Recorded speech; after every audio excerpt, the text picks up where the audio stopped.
Hello, traders, and welcome to tradingwithbill.com. I'm Bill. We're in Thailand, sunny skies, but summer is upon us. It is warm out there this morning. Traders, great to be back at the trading desk on a Monday as we are looking forward to a full week of trading. To my knowledge, there's no holidays. Oh, what a great weekend. Celebrating Thailand's birthday last Thursday was just a great day out in the water. And yeah, it's a nice weekend. Relaxing, a little bit of work, a little bit of play. Very nice. All right, so we're back at it. It's Monday. I was looking at this calendar for today. We actually got some data coming out, and that's unusual on a Monday. So let's get to it. French services PMI comes out today. German manufacturing PMI today. Euro manufacturing PMI today. A bunch of PMIs today. Huh? The CAD has wholesale sales for the month of February today. U.S. has manufacturing PMI. Market composite PMI. Wow. Existing home sales coming out of the States today. Somebody from the ECB's talking. Who cares? Yeah, these talkers, they just like do nothing for me. Like that is just waste of my time. Right? Who wants to listen to them yakking? For what? All right, tomorrow. In U.S. session, it'll be. What time is it? 15:30. Bank of Governor Politz speaks today. Tomorrow, Aussie has CPI year-on-year, quarter-on-quarter, and that will be during my recording. That'll come out about 8:30. Currently, it's 7:56 in the morning. That would be 20:56 on a Sunday night on Wall Street. Yeah, good. So dollar index is above 90. I just happened to squirm over and take a look at that. Dollar index is at 90.15. What a sell-off the dollar pair has had on Thursday and Friday. You know, I was out all day Thursday celebrating, and I said to friends, I said, you know, I'm not going to be at my trading desk today, or you watch, this thing's going to move somehow, somewhere. Oh, yeah. Came back to my desk on Friday, and woohoo, it moved. Now everything's sideways again. All right, yeah, so the dollar index is above 90. We'd like to see that. That's it for that. I don't see anything really spectacular. Let's just take Brent oil is at 73. Brent oil is at 73. Crude oil, WTI, is at 68. Telling you, oil is going to 75, folks. Probably by, I would say, end of next month, we'll be at 75 or 76 going into the summer. It happens every year. They up the price of oil for the summer. All the time, and they're going to do it again. So, woo. All right, let's, I don't see anything that we need to really look at here. Bitcoin remains at 8,000. Let's get to the charts. So this is what I was talking about as far as the sell-off that we had on Thursday and Friday, and just continues. You know, we have angling separation on these EMAs. We're going to keep an eye on this. You know, we want to pull back, right? But again, me using the dollar index like I do, you know, if the dollar index continues to stay strong, and I can't get rid of this thing. No, don't do it. Don't do it, William. There we go. All right. So, you know, we're looking at we want to pull back, right? We want to pull back. You know, the 200 would be nice. You know, we have a level here. Let's get rid of that level right there. Come on.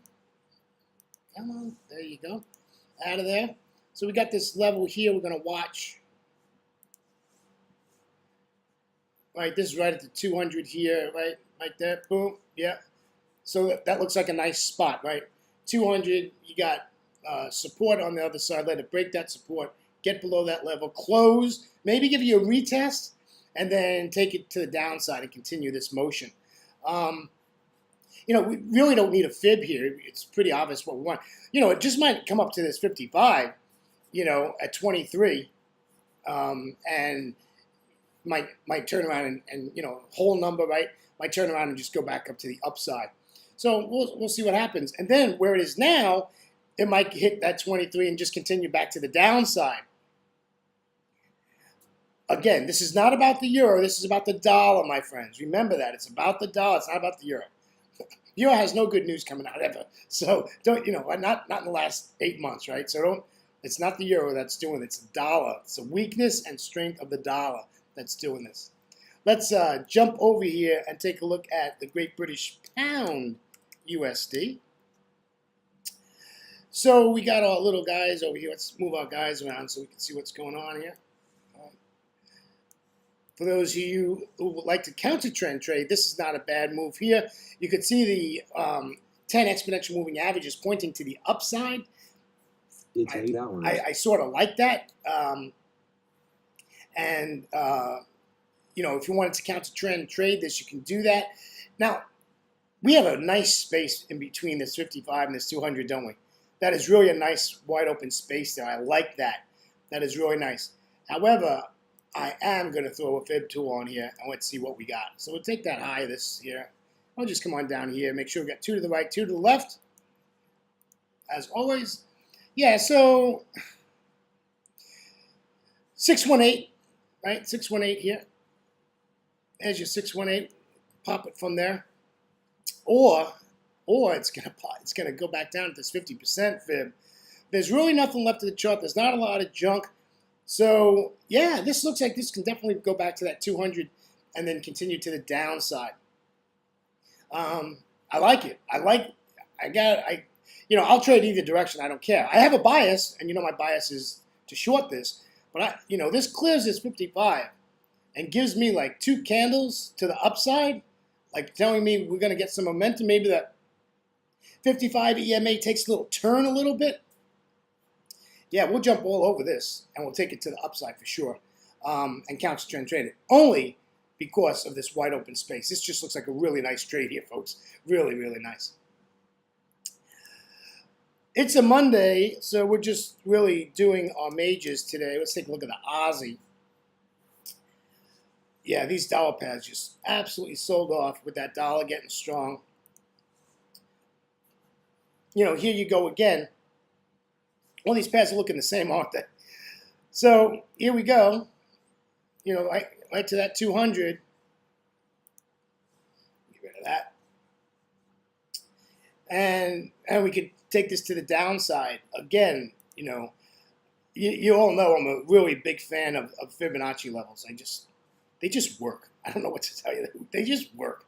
If it works, use it. We're not the only ones that are looking at this on a fib, and we're not the only one that sees this 200 exponential moving average. They just work, right? And that's I think the major thing we need to realize is that it's working. And so let's take advantage of this 200, and let's see if we can get price back up there. Now, there's a good chance. There's a very good chance these dollar pairs are going to go sideways. London Open is going to happen, or pre-London Open, hour before the Open of London. This thing is just going to continue down. I don't think we're going to see anything in Asia, because I think if we're going to see something in Asia, we would have saw something already in Asia, and there was no data in Asia today. So, there's a good possibility. This ain't going to give us no pullback. This is just going to head to the downside. So let's just talk about that for a second. So what if that happens? What if this just continues to the downside and keeps going? Well, what I would recommend is just take this, put a level in here. Right, just take this level here, right? This breaks to the downside, and you want to see a retest, right? It's breaking to the downside, breaks to the downside, retest that level, and then we'll take it down, right? And then we'll just take it down. Well, that's not what I wanted. Welcome to a Monday. Really, it's been a great Monday. The morning has been absolutely beautiful. And I'm so glad to be back at the trading desk, folks. Yeah, so that's more of what I would do if this continues to the downside. And I think there's a good chance that's going to happen, especially if the dollar index continues to go above, that stays above 90, maybe goes to 93, 92 today. This is just going to keep tanking to the downside. And that's a way to get in it. right? I use 30-minute charts. You can actually go to a 15-minute. Might be an easier way to get into the trade.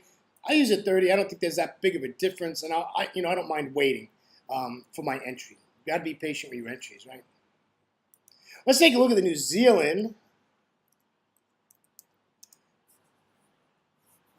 Same situation. Here we are again, right? Same situation. I don't want that. I don't want that. There we go. Same situation. There we are. Let it pull back. But these are really opportunities in these pairs to take these to the upside. There's just a lot of good opportunity here, my friends. Right? Just really some good opportunity here to take this up. Let this clear that 50. Oh. Did I not hit the up button there? Right? Let's take this to the upside. Let it clear this 55, and you're going to get it at 72.30. You're going to get out at 72.80. And then you're going to turn around and say, hey, listen, it's reacting to the 200. My bias is bearish because the pair is bearish, and we're going to sell it. There's some opportunities today on a Monday. Traders, I don't want to go too long. I'm sure I'm over my time. It's great to be back on a Monday. Great to be back at the trading desk. We'll be here for about 16 hours today, and I'm excited. Traders, have a great trading day. Always remember to trade smart and not hard. But wait, let's talk about the dollar index. So here we are, dollar index, uptick, right? Uptick. Here we go, right? Let's make note of this. Let's see what happens when we come back tomorrow. Come on, there you go. All right, let's make note of this when we come back 24 hours, see where we're at. See if we can get this baby up to 92 or 93. That would be great. Now we're in this range. We've got our range here. 55 EMA coming through. EMA under price. Looks good, my friends. Traders, have a great trading day, and we will see you tomorrow morning in Asia. Take care now. Have a great one. See you now. Bye-bye.